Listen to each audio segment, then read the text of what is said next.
and welcome to Atop the Fourth Wall, where bad comics burn. Say!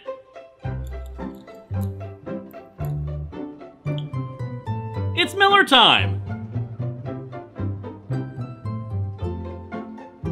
Welcome back to Miller Time, and a very special Miller Time at that. It's the conclusion to All-Star Batman and Robin! And no, I don't believe it's ever coming back! Shut up and don't jinx it! But since this is the finale to this long-running series, let's take a look back at those great moments from this book. Yeah, I know I didn't show anything. That's because there weren't any! All-Star Batman and Robin is one of the worst books ever to bear the Dark Knight's name on it, standing alongside such dreck as Batman Odyssey, Fortunate Son, and, well, let's face it, pretty much any terrible crossover event he's forced to do a tie-in issue for. The name was so tainted by association with this that I don't even call him that in this book, preferring my theory that it is instead some homeless person suffering from homicidal delusions that he is Batman, whom I refer to as Crazy Steve. The best praise anyone could give to it is that it's so bad it's hilarious, damning it with faint praise, since in order for you to have that hilarious part, you have to remember it's still really bad. Bad characterization, bad dialogue, bad pacing, bad fight scenes, and most especially bad scheduling. 10 issues over the course of a few years! And oh so much happened in those 10 issues! Why, it took them a whole 9 issues to actually have Robin in it, and not just Dick Grayson, age 12. It has been 8 years since this issue came out, and yet DC is still trying to get it going again. They've been talking about bringing it back as a Dark Knight Boy Wonder since 2011. Still nothing released in another 5 years. Here's an idea: don't announce something unless it's done. And yet, according to Wikipedia, Frank Miller said at New York Comic-Con in October 2015 that he had just started working on making a sequel series to this with Jim Lee. Oh great! A sequel to a series that was never even finished! Want a plot synopsis? Too bad! It's issue 10 and there still isn't any sign of a plot. Crazy person abducts child, calls things retarded to show how mature he is, laughs as he beats up people, the Joker doesn't smile, Batman's more worried about having a pissing contest with Green Lantern, and I'm pretty sure with all the bizarre timestamps on this thing that Dick Grayson was kidnapped several hours before his parents were murdered. But hey, at least I'll never have to read another Frank Miller penned Batman story, and we can finally move on to some of his other works that, oh, for the love of... And yeah, I'll get to that one eventually, although amusingly, even Frank Miller has admitted that he barely wrote the damn thing, that Brian Azzarello pretty much did all of it, meaning it's actually better than The Dark Knight Strikes Again. But that's not saying much. And even though it took them 3 years to release this book, it's taken me 7 years to review all of it. Longer if you count the original text reviews. So let's dig into All-Star Batman and Robin number 10 and finally put this series to rest. Welcome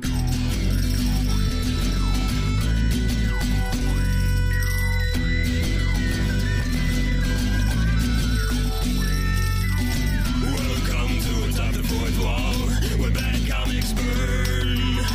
Linkara's gonna teach you all a lesson you won't learn. Brodsky, you're not the smartest. Life out, you're not an artist. Anyone who's had a bad comic published, it could be your turn. Linkara, he's a man punch, wears a birdie hat. Linkara, he has a magic gun. Where'd he purchase that? Linkara, coins, robots, Amazon and trucks. Linkara, this comic sucks. Linkara.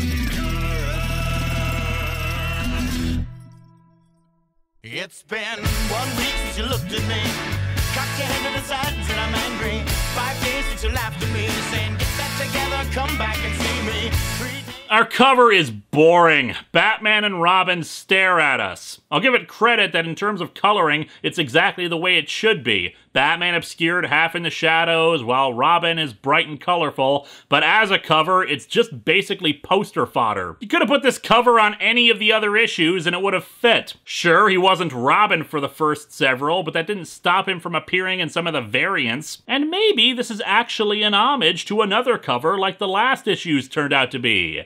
Except I don't care, because all that suggests is that they cared more about homaging something than actually crafting something unique for this comic. We open 1 week later. It's been 1 week since Robin almost killed a man. Can't wait to see the fallout and consequences from that. Oh wait, there aren't any, since why would there be? A fog settles, made for lonely walks and stolen kisses. Gotham floats, a cloud city. Considering Billy D. Williams was also Harvey Dent once, I can believe it's a cloud city. Anyway, blah blah, neo-noir narration about Gotham. The point is that Jim Gordon is sitting on the docks smoking a cigarette. You know, I've been reading a lot about that Superman they've got over in Metropolis. Lane's been eating up every front page of the Planet with that exclusive interview she got out of him. Gordon talks more about Superman, about how in the interview he talked about the Fortress of Solitude, which Gordon likes. I think we all, or a lot of us anyway, have our own places like that. Maybe we'd go crazy if we didn't. It might be the corner saloon, or a spot in the woods that nobody else visits, or a forgotten stretch of timeless waterfront like this one. When I walked the night beat back in my Chicago days, there was this stretch of nothing a few blocks away from the Cabrini Green projects. I'd hit that stretch at 2 a.m. sharp. There was nothing there. Nobody. Just one boarded up storefront after another. Just me and a whole lot of nothing. Yeah, I can't imagine what a whole lot of nothing feels like in relation to this comic. I joke, but this monologue, I actually think it's really damn good. It really does bring to mind the neo-noir success that Frank Miller had when he created Sin City. This kind of nihilism and poetry about the human condition, or hell, any kind of humanity that's been sorely lacking in this book. There's no stupid repetition of phrases, just a cop talking, finding an all-too-human idea from a superhuman source. And Lord knows it's very much needed from a book that thinks rampant violence, both physical and emotional, is the solution to all of life's problems. But here's the problem. Gordon is here to drop off a note for Batman. One that sounds like it's, critical and important, and he's too busy navel-gazing to get the job done. Even the narration says, it's about goddamn time, like Crazy Steve himself is sick of Gordon's rambling. He talks about a police officer who found Catwoman in an alley, beaten up badly, and saying she needed to get a message to Steve. She refused help. She was, he noted in his report, pointedly rude to young Officer Stavros. Well, maybe that's because Officer Stavros was reaching for his gun against the bleeding, rambling woman in a purple cat costume. This Catwoman handed a wad of crumpled up cardboard to young Stavros. She seemed to fall backward, but that was a trick.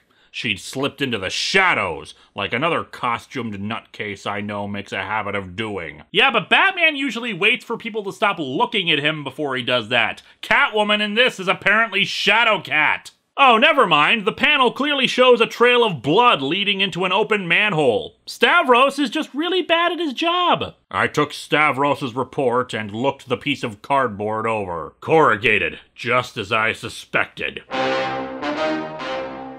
It was a note written in blood. It didn't make any sense. Who would do that?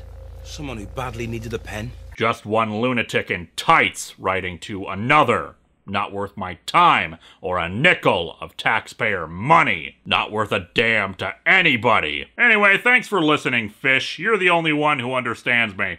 Crazy Steve and Dick Grayson, age 12, are of course underneath the pier and catch the note, which simply says, "the first time," in remarkably good penmanship for something scrawled in blood. You said it, cop. Not worth your time. not worth a damn to anybody. But us lunatics in tights, we've got a way of looking out for each other. That's why I continually insult, belittle, and humiliate the Justice League. I have people skills. I am good at dealing with people. Gordon returns to his car. And does Mr. Goddamn Batman say so much as thanks? Of course not. That'd hardly be grim and gritty, would it? The jerk. Hardly anything in this comic has been gritty.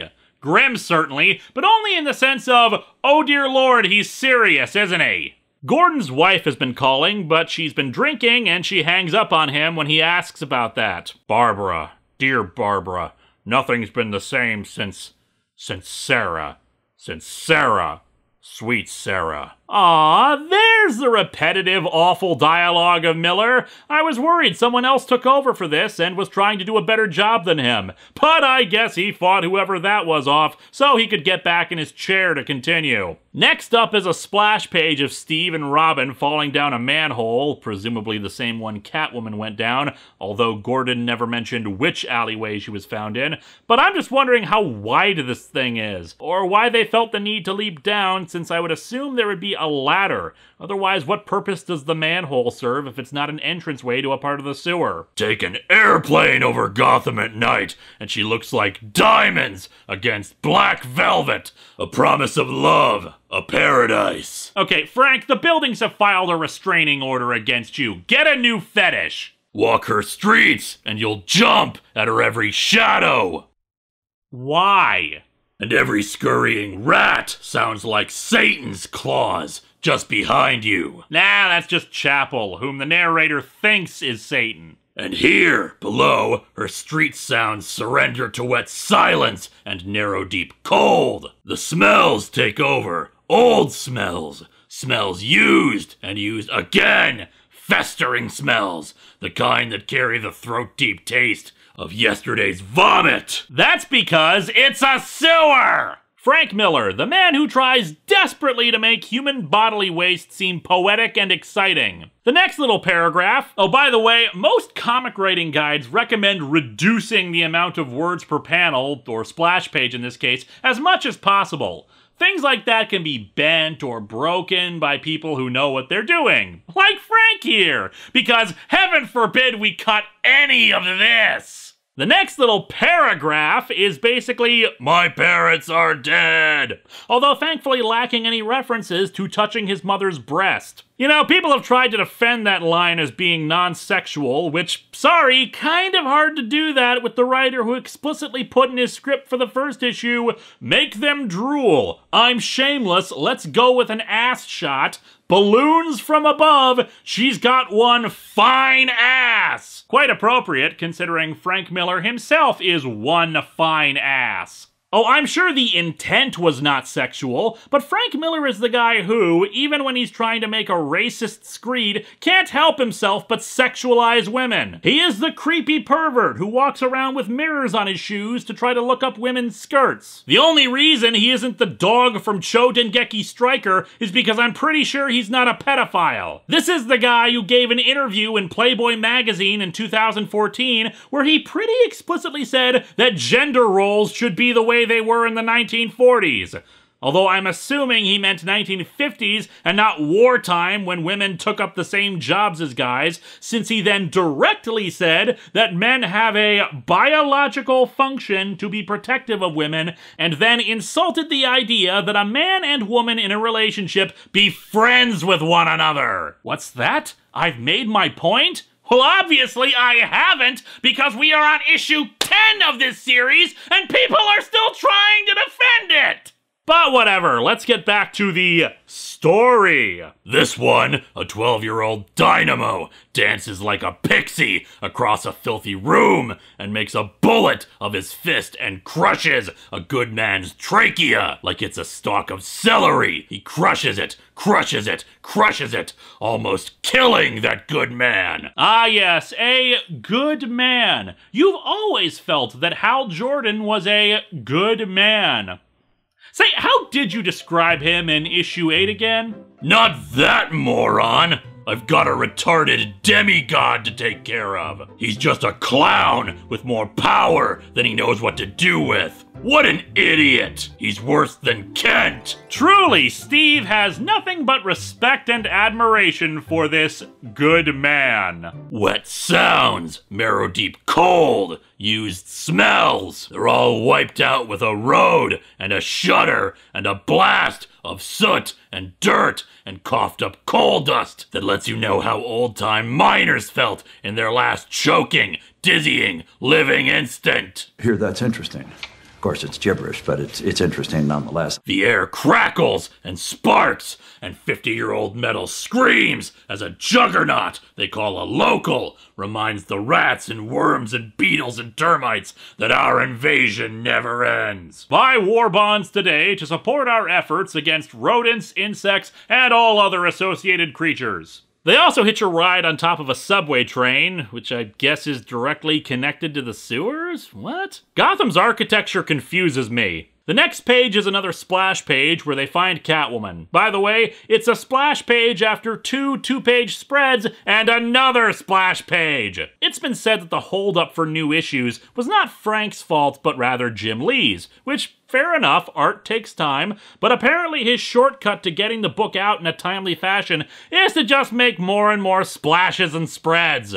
Oh, and it turns out the two knew where to find her because the note, the first time, is a reference to where Batman and Catwoman first had sex together. In a subway tunnel, or possibly a sewer. So which option do you think was more romantic for them? The loud screech and wind of subway cars passing by, or the smell of feces? Although, don't discount the smells in the subway either. There seems to be green smoke emanating from the pipes. Plus, it's a big city, so I assume many people have probably urinated around here. Also, gotta love how, even though Catwoman is not a professional dominatrix like Frank wrote her as in Batman Year One, and in a story where she has been abused to near death, that it still ends up being about sex. You guys ever hear of the virgin/whore dichotomy?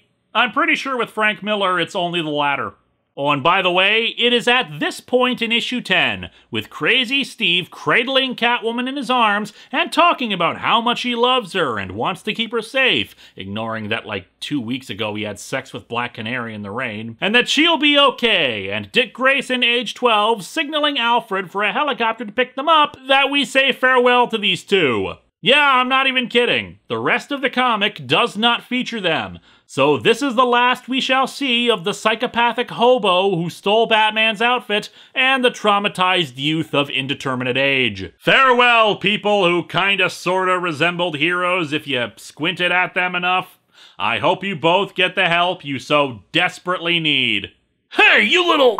And it's now time to explain why this issue in particular is so infamous. I mean, most of these issues have a unique quirk to them that makes them so remembered, but this one got the book recalled. You see, due to a printing error, these censor bars you're seeing, yeah, somehow the ink on all the swear words for them got screwed up, displaying the cussing in bright gray ink on top of the bars. Now, I do not have scans of that version, and the prices demanded for copies of that version are outrageous, sometimes over $100, so there was no way in hell I was getting it for this review. But what I do have is an uncensored version entirely, without any bars. Either because someone demanded it, or someone went to the effort of removing the bars and restoring the text. What's funny to me is that they actually bothered to do it like this to begin with, or to even have any actual swear words there. It was said at the time that it was done so the words could have the appropriate spacing,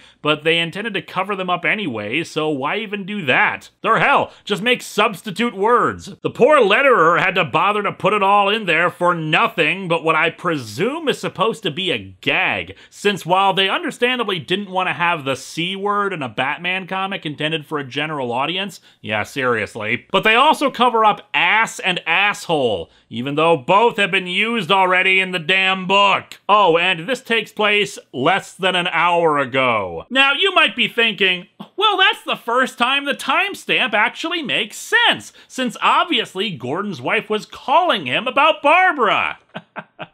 Well, that's because you're not a stupid person, but I think we've established already that Frank is, since, yeah, the call was unrelated. So now we've finally caught up again with Barbara as Batgirl again. What's she up to? Well, she's gone to a local entertainment area for kids that has been turned into a hot spot for drug dealers. She steals a skateboard from a dealer who keeps calling her a certain word you sure as hell will never hear me say, not even in a movie. But soft, let us enjoy more of the Shakespearean wordsmithing that Frank Miller has to offer. Little jailbait making us look bad. We cut her, come on. And no comma in we cut her, come on. But wait, there's more. Sweet piece in sweet slices.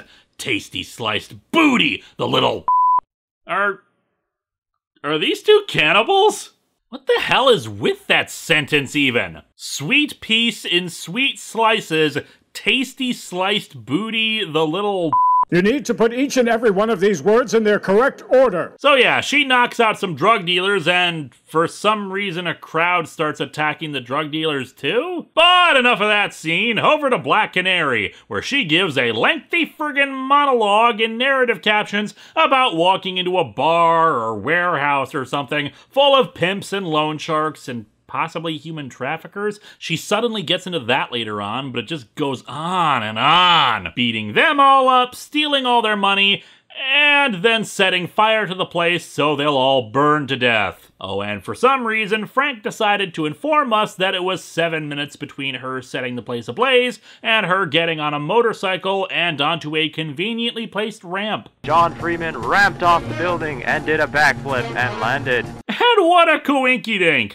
Gordon and his partner are driving by. Name me a law that nutcase broad isn't breaking! Well, I'm pretty sure she's not committing perjury right now, so she's got that going for her. But Gordon tells him to ignore her, since we soon discover why his wife was calling. She got into a car accident and managed to crawl half a mile away despite bleeding and a head wound. An ambulance has her on the way to St. Rosalind's. No, reroute them to St. Maryland's. It's only 2 blocks further, and they've got a better shock trauma unit. We'll meet them there. Finally, a human who isn't stupider than watercolors. It's about time. Back over to Batgirl, it turns out that when you start a riot starts. So it's likely people are going to get killed, which she objects to. She ends up getting knocked down by one of the rioters, but quickly is picked up by arriving police and arrested. And hey, one of the final timestamps of this series is shown as we cut over to the hospital. Soon enough. Wow, it's almost like all of those earlier timestamps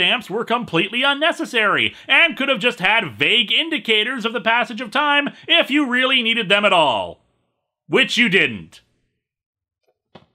The doctor is talking to Gordon about his wife's condition. She's okay for now, but her alcoholism has gotten severely dangerous, and not just in terms of her crashing cars. To make matters worse, another cop informs him of how his daughter has been arrested. Well, to be accurate, they parrot the myth of she only has one phone call, but I'll grant narrative license for that one. She's telling him that she doesn't want him to use his position to help her. She'll plead guilty to the charges and accept whatever punishment is given. She also gets to hear about her mom's drunken driving and hospital stay, which she's fairly okay with. So, on top of his daughter getting arrested for a variety of serious charges, his wife in the hospital with severe alcoholism, a damaged car from wife's drunk driving, that'll be fun for the insurance, one vigilante kidnapping people and beating other people to death, another vigilante setting things on fire, and him wanting to talk to the woman whom he apparently is having an affair with, but trying not to save his marriage that seems to be falling apart with all this crap.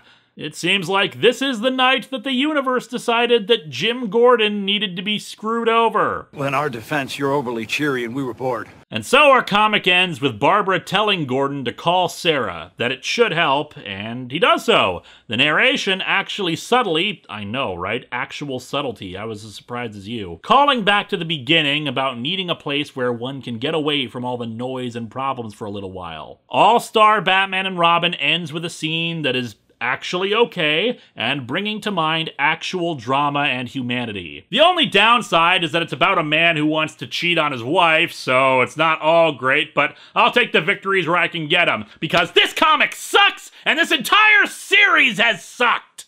The All-Star line was meant to be an entry point to new fans, similar to the Ultimate line of books, by creating iconic, definitive stories for heroes with top-tier talent working on them. However, only All-Star Superman and All-Star Batman and Robin the Boy Wonder were ever released. While All-Star Superman has its flaws, it is recognized as a massive success in how it showed the best parts of Superman. His kindness, decency, and everything great about the character that made him so beloved an icon. It was so critically lauded that it got an animated straight-to-DVD adaptation written by the late great Dwayne McDuffie. Conversely, All-Star Batman and Robin feels like a sick joke, a parody at best of the characters, lacking any of the elements that made Batman such an enduring character. Critique him for realism, or how his mission is self-defeating, or how he could be more constructive if he used his money in other ways, which he does, but never mind that. But I see Batman as a figure ultimately of how one can rise above tragedy to do good in the world and improve yourself. He is brusque, yes, but not heartless. Aggressive, but not unethical. He drives himself to the extremes he does, sacrifices himself and his happiness at times for one goal, so that no other 8-year-old child will ever have to go through what he did. Sometimes he goes too far, and sometimes he makes mistakes, but that's because he's not a god, nor should he be. He is human. If Superman represents the hope and compassion that humanity is capable of, Batman represents the determination and intellect we are also capable of. Superman's worst foe is Lex Luthor, a wealthy genius who uses his power for evil. But Superman's best friend is Batman, a wealthy genius who uses his power for good. The Batman of this story, however, is not any of those things. He is violent, judgmental, immature, manipulative, self-important, and most disgusting of all, cruel. He is cruel to the people who love him, equally cruel to those he fights against, and he is cruel to the one person he should know better than to be cruel to, a young boy who lost his parents like he did. I finally figured out why we have all those other superheroes in this when this should straight up be about Batman. And the answer is, because it is still about Batman. These other heroes are supposed to be here to be compared to Batman. In this universe, if you don't follow Batman, obey his rules and his methods, you are ineffectual, naive, foolish, unprepared, or driven for the wrong reasons. And as I said back in the review of issue 8, this Batman is reflective of Frank Miller's own ideologies. Thus, the only way he can prop up his viewpoints, his terrible ideas of what makes a hero, is to make other heroes, other ideologies, look bad by comparison. All-Star Wonder Woman and All-Star Batgirl were both in the works around the time this was coming out, unconnected to this book of course, but sadly both projects were never made, nor do I expect to see them come, especially since DC has pretty much revised the All-Star line in favor of the Earth 1 graphic novels, none of which I have read. Hopefully we will never have to see this series be continued again, despite claims to the contrary. Next time, we'll hopefully have something more fun as we celebrate the 20th anniversary of Pokemon.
To be continued. Oh dear Lord, I hope not.